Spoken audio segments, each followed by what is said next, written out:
Hi, and welcome to another episode of pianoTV. So today I am very excited to share with you a music reading trick that was taught to me long ago that blew my mind. And I don't often throw around terms like best in the world or things like that, but I save very emphatic expressions like that for moments like this, when I really do feel like there's a mind-blowing technique or trick out there. So if you're into music theory, I think you'll appreciate this. If you're just like a casual musician and every time you learn a song, you're Googling the key signature, then you will also appreciate this. And I just want to give a shout out to my old music teacher, Doug, because he's the one who showed this to me. Like, I take no credit for this idea. I just use it, and I taught it to a lot of my students, and I'm teaching it now to you. So let's get started.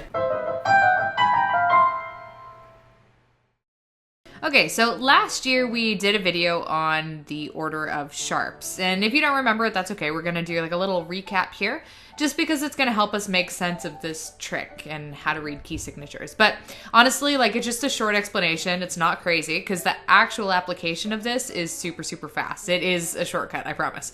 I just want you to understand the building blocks that go into this shortcut. So basically, whenever you see sharps or flats at the beginning of your piece, you call that the key signature. And the key signature, the sharps or flats, always follow the exact same order. Like, you're never gonna have a piece with just a G sharp. It's gotta have like the F and C sharp before it. So here's the order of sharps right here. It's like Fakudai, but it's not a catchy thing. So what we do sometimes is we turn that into a mnemonic device. So if you're one of those people that you find mnemonic devices help you, then here's a good one. Father Charles goes down and ends battle. Pretty straightforward, just to remember this order of sharps. Another way that you can remember the order of sharps is just remember that starting from the first sharp, F, well, I guess F sharp is technically right here. All of the other sharps, the order of them, go in fifth. So F to C is fifth, C to G is the fifth, G to D, and so on. You get the point. So anyway, let's get to it and figure out this trick. Okay, so the easiest way to show you this is just by example. So I pulled a random key signature with 3 sharps here. So what I have is our order of sharps, super handy. We're gonna need this. So this key signature has 3 sharps, so I'm gonna circle them. F, C, and G are the sharps that we have to contend with here. So what I'm gonna do, this is where it gets kind of awesome. Skip D, jump ahead to A, and that letter is what key this song is in. This is A major. A major has 3 sharps.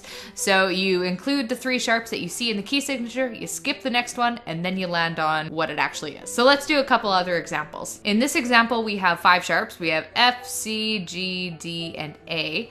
And just to use the same process, we cross out the next one right beside it, cross out E, we hop ahead, and this is actually the key of B. Isn't it amazing? Like, really blows my mind that it works this easily, but it does. I want to show you one of the weirder ones too, just because most of us know what the key signature with no sharps is, but how do we figure it out on this list? There's no sharps, so there's nothing to circle, but all we have to do, we cross out the first one just like we would do otherwise, and then this is our key, because the key of C has no sharps. Isn't that awesome? We can use the exact same trick for the key signatures with flats as well. All we have to do is reverse everything and do it backwards.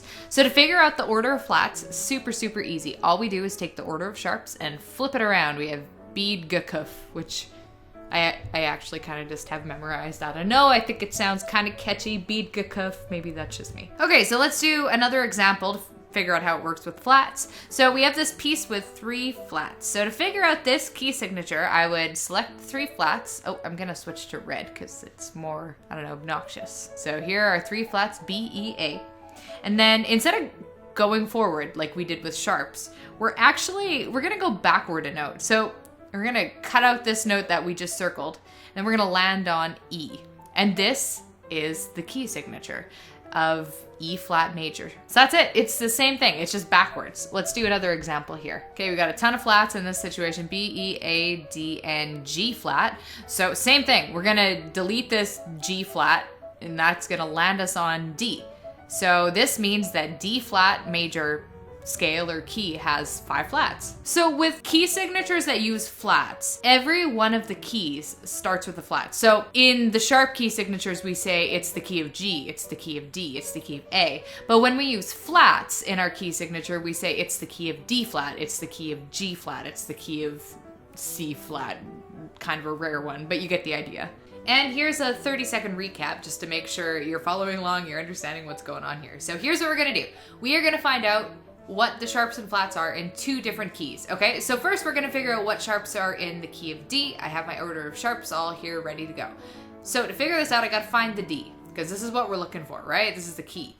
Now, remember, we have to, when we're doing sharps, we have to cross out the one right beside it, and then the 2 behind it are the key signatures. So the key of D has an F sharp and a C sharp. I could do that just like to further clarification. If we were doing the key of B, we'd cross out E, and then all 5 of these other notes would be the sharps of the key signature.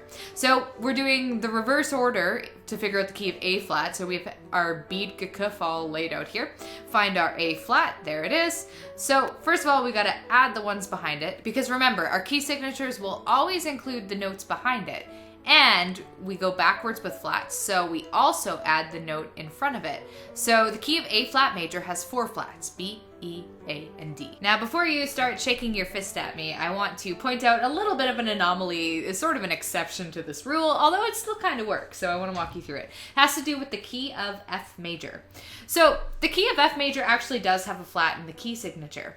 It's the only letter that doesn't have a flat in front of it that has a flat in the key signature, right? Because all of our other, B flat major, E flat major, so on, they all have flats in the key signature and a flat in the title. Whereas our sharp key signatures are just the letter name. It would just be like a B or an E. So F is an anomaly this way. So how would we figure out F? Well, I'm gonna show you how I would do it. Find F on our list of flats, and since it's at the very, very end, all we end up doing is we jump around back to the beginning, and that's our flat. But plain letter names like F major or flat letter names like D flat major aren't the only type of scales and keys that exist. Every now and then you'll get a scale that's something like C sharp major or F sharp major. So I want to talk about those really quick. Also super easy to figure these out. So here is our handy sharp order. Now let's say you want to figure out the key of F sharp major. I'm just gonna circle that guy. It is a weird one, but I mean, you might come across it, and we can totally figure this out easily. All we gotta start doing is rewriting the order of sharps just a little bit further. And then this is like, it's kind of like we're going from regular letter names to like the land of sharp letter names over here.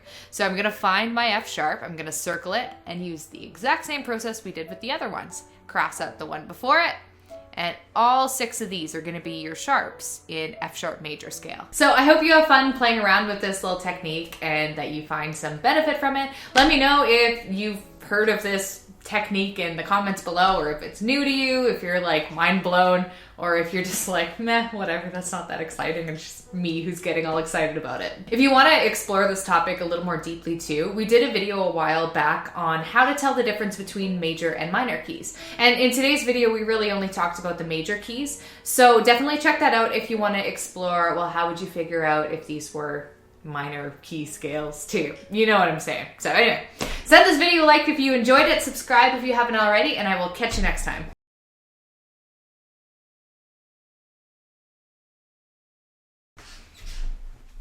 Huzzah!